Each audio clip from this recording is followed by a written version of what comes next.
अस्सलामुअलैकुम दोस्तों, कैसे हैं आप सब। उम्मीद करती हूँ कि आप सब बिल्कुल ठीक होंगे।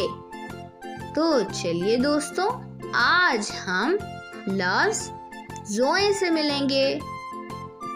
ज़ोए ज़रीफ, ज़ोए ज़रूफ।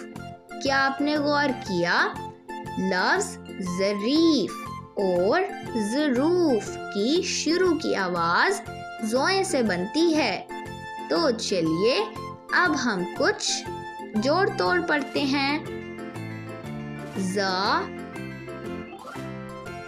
आ ज़ा, ज़ ओ ज़ो, ज़ ई ज़ी, ज़ ए ज़े।